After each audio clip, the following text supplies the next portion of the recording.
Zoé, votre capsule, une exhortation hebdomadaire pour une vie abondante en Christ. Zoé, une vie abondante en Christ.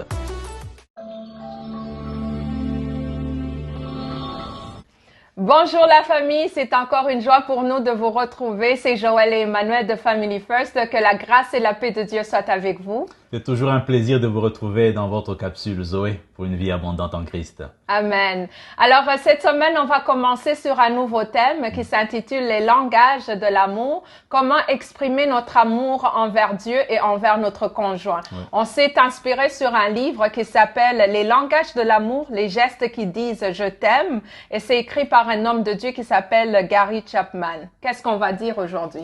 Les langages de l'amour, d'après Gary Chapman, il y a 5 langages de l'amour. Aujourd'hui, on va commencer avec le premier qui est les paroles valorisantes.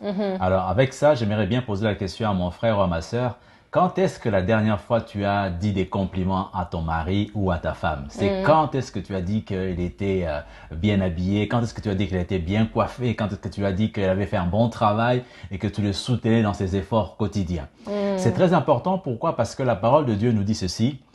Les paroles agréables sont un rayon de miel, douces pour l'âme et salutaires pour le corps. C'est dans Proverbes 16, 24. Amen. Ici, on comprend justement que les paroles valorisantes ont une place importante dans les relations. Et pour cela, il faut commencer d'abord à avoir la meilleure relation avec Dieu. Donc, on doit apprendre à louer l'Éternel, à être vraiment des adorateurs en esprit et en vérité, et pouvoir trouver des paroles qui reconnaissent sa grandeur, sa puissance, et son amour envers nous à chaque jour, comme le dit le psaume. Dans tous les psaumes d'ailleurs, la plupart des psaumes, David nous dit qu'il loue l'Éternel. De tous les jours, il loue l'Éternel. Et que tout ce qui respire loue l'Éternel. On peut lire dans le psaume 146, 1 et 2 où il dit « Louez l'Éternel, mon âme loue l'Éternel. Je louerai l'Éternel tant que je vivrai. Je célébrerai mon Dieu tant que j'existerai. » Amen, amen.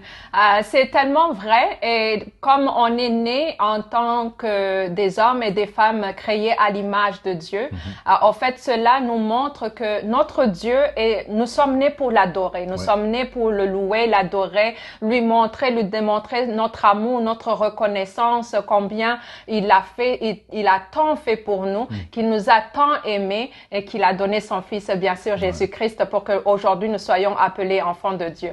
Alors, autant nous le faisons pour Dieu, autant nous devons le faire pour les personnes qu'on aime. Lorsque tu donnes des paroles valorisantes, c'est des paroles qui vont l'encourager. Donc, c'est notre deuxième point.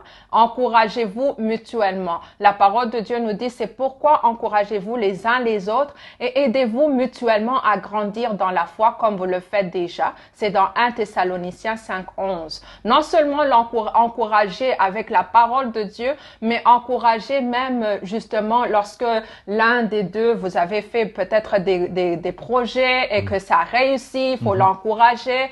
Comme dans les enfants, ils aiment les encouragements, autant nous aussi, on a besoin d'encouragement. Lorsque ton mari est en train de t'aider dans la cuisine ou bien dans la maison, je sais que les hommes, là où nous venons, c'est pas quelque chose de naturel, mais il faut le faire, et nous, les femmes, nous devons apprendre à encourager des petites choses que nous remarquons que l'autre fait dans notre foyer, parce que ça va même encourager l'autre à continuer.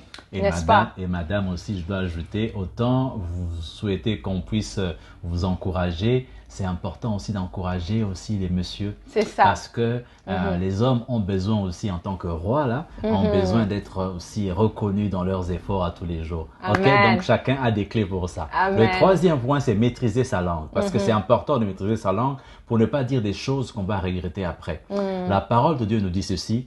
De la même bouche sortent la bénédiction et la malédiction. Il ne faut pas, mes frères, qu'il en soit ainsi.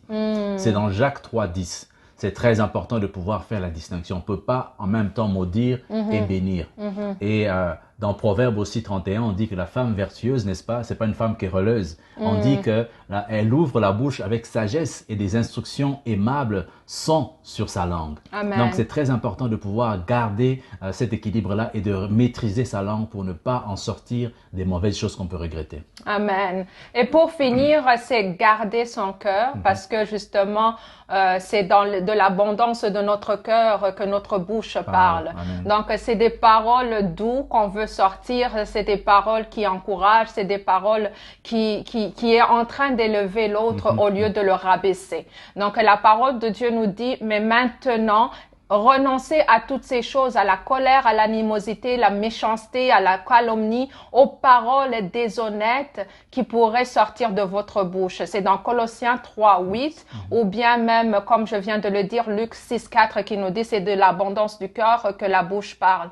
Donc, lorsque ton cœur est rempli, bien sûr, de l'amour de Dieu, toujours on se rappelle que c'est notre relation avec Jésus. Alors, les gens peuvent se poser la question, comment je peux faire ça? Je le sais que c'est important, comment je le fais? C'est à travers la prière. Amen. C'est pour ça que le Seigneur nous a mis à cœur, Joël et moi, de pouvoir vous inviter à 3 jours de jeûne. Pour ceux que ça intéresse, vous pouvez nous écrire, vous avez le numéro de toute façon WhatsApp, pour qu'on puisse vous donner le programme. 3 jours de jeûne pour justement chercher à pouvoir aimer comme Dieu nous aime. Amen. D'accord?